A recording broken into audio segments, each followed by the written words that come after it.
सभी धर्मों में धर्म अनुसार पूजन पाठ का विधान है। इसी तरह जैन धर्म में भी संयम साधना का महापर्व पर्युषण पर्व पूरी आस्था उमंग उत्साह के साथ मनाया जाता है।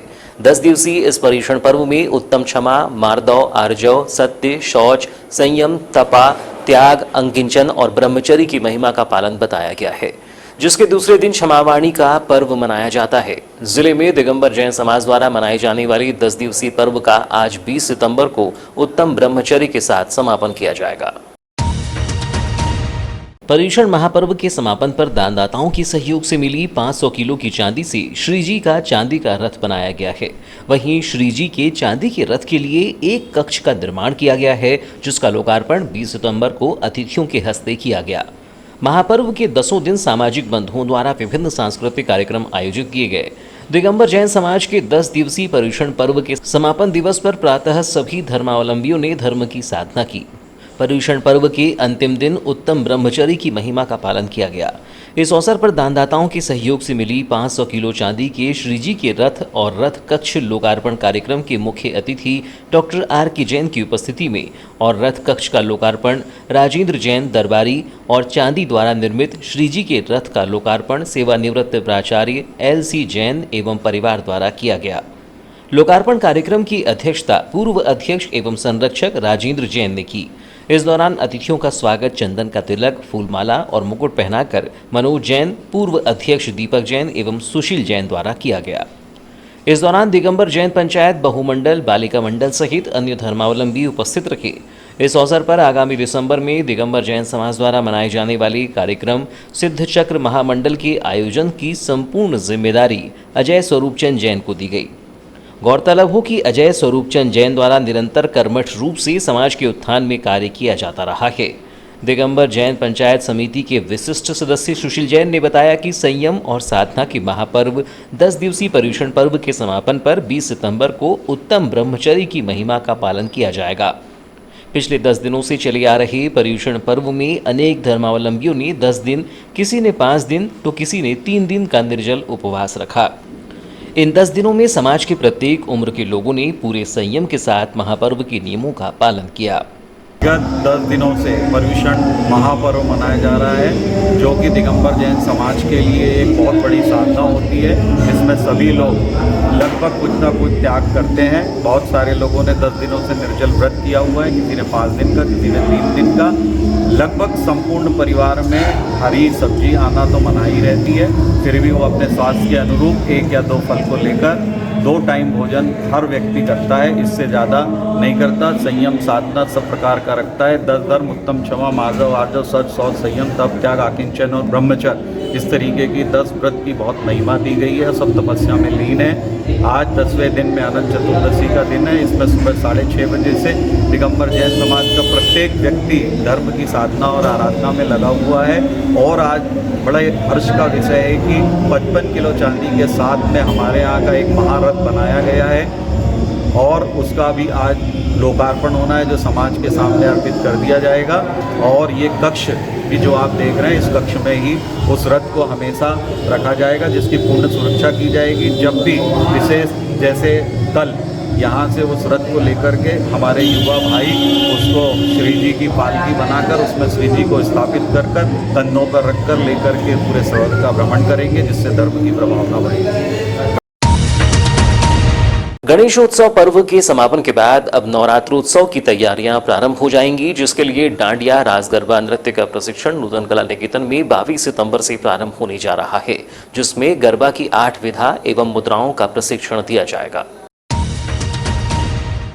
नूतन कला निकेतन अध्यक्ष रूप कुमार बनवाली ने जानकारी में बताया कि नवरात्र पर्व के गरबा प्रशिक्षण के आयोजन को लेकर तैयारी पूरी हो चुकी है। बीते वर्ष की तरह इस वर्ष भी नूतन कला निकेतन में गरबा का प्रशिक्षण दिया जाएगा, लेकिन इस बार प्रशिक्षण में भिन्नता रखी गई है। यह गरबा प्रशिक्षण पूर्णतः महिलाओं के लिए होगा, जिसमें प्रशिक्षण के लिए 3 आयु वर्ग में विभाजित किया गया है। बालिका, युवतियाँ और महिलाएं यहाँ पहुँचकर गरबा प्रशिक्षण प्राप्त कर सकेंगी।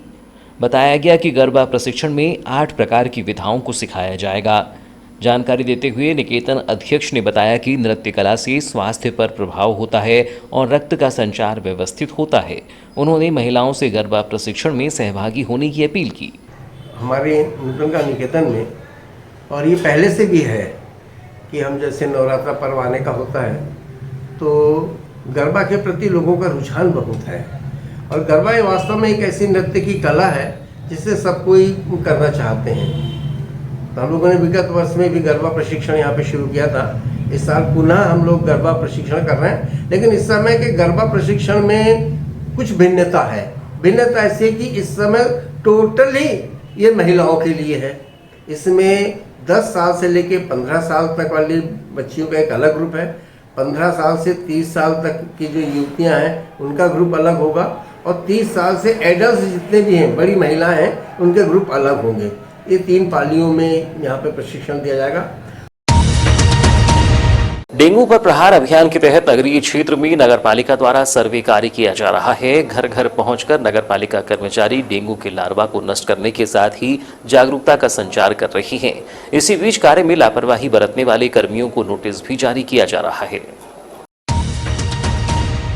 मुख्य नगरपालिका अधिकारी सतीश मटसेनिया ने बताया कि नगरीय क्षेत्र में लगभग 22,000 घर हैं जहां सर्वे कार्य किया जा रहा है। इस कार्य के तहत 20% मकान ऐसे हैं जहां नगरपालिका के कर्मी नहीं पहुंच पाए हैं। आगामी समय में इसे भी पूर्ण कर लिया जाएगा। उन्होंने बताया कि सर्वे कार्य के तहत घर की छतों, कूलरों के पानी एवं अन्य स्थान जहां बरसात का पानी या लगातार पानी जमा रहता है, ऐसे स्रोत को नष्ट करने का कार्य किया जा रहा है। नगरीय क्षेत्र में 33 टीमें इस कार्य में जुटी हुई हैं जो डेंगू संक्रमण से रोकथाम एवं जरूरी प्रबंधों की जानकारी नागरिकों को दे रही हैं। इसी बीच लापरवाह कर्मचारियों पर सख्ती भी की जा रही है। वार्ड क्रमांक 9 के वार्ड प्रभारी द्वारा कार्य में लापरवाही पाए जाने पर नोटिस जारी किया गया है। सीएमओ ने बताया कि कोई भी अधिकारी इस प्रकार कार्य में लापरवाही बरतेगा तो उसे कारण बताओ नोटिस जारी करने के साथ ही जरूरी कार्यवाही की जाएगी। अभी तक ऐसे अपन देखें कि अपने पूरे नगरपालिका परिषद बालाघाट के अंतर्गत 22,000 के लगभग घर हैं। तो 22,000 घरों में से लगभग सभी घरों का सर्वे हो गया है। मुश्किल से 20% घर बचे होंगे जिनका सर्वे आज भी चल रहा है। तो आज हम पूरे सर्वे को कंप्लीट कर लेंगे, जैसा कि माननीय कलेक्टर महोदय के द्वारा नगरपालिका की टीम को और मुझे आदेश दिए गए हैं। कितनी टीम लगाई है इसके लिए? माननीय कलेक्टर महोदय के माध्यम से ही सभी जिलाधिकारियों की इसमें 33 वार्डों में 33 टीमें लगाई गई हैं, जो कि घर घर जाकर, डोर टू डोर जाकर, उनकी छतों पर भी जाकर चेक कर रहे हैं कि कोई ऐसी सामग्री तो नहीं पड़ी छत पे या फिर अपने घर के आसपास अपने वार्ड में जिसमें पानी वर्षा का या अन्य माध्यम से एकत्रित हो सकता हो। तो ऐसे स्रोतों को ये टीम नष्ट कर रही है और साथ ही साथ लोगों को जागरूक कर रही है कि क्योंकि नगरपालिका की टीम के द्वारा सारे स्रोतों को समाप्त किया जाना संभव नहीं है।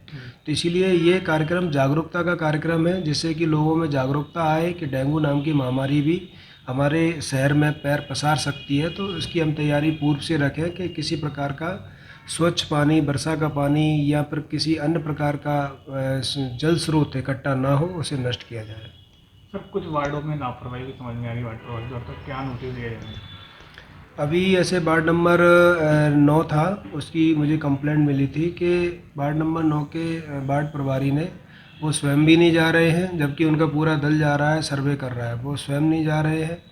तो इस बात को लेकर आज मैंने कारण बताओ सूचना पत्र जारी किया है, उनसे जवाब मांगा है। अगर उनका स्पष्टीकरण स्पष्ट नहीं पाया जाता है, संतोषजनक नहीं पाया जाता है, तो उनके विरुद्ध कार्रवाई की जाए।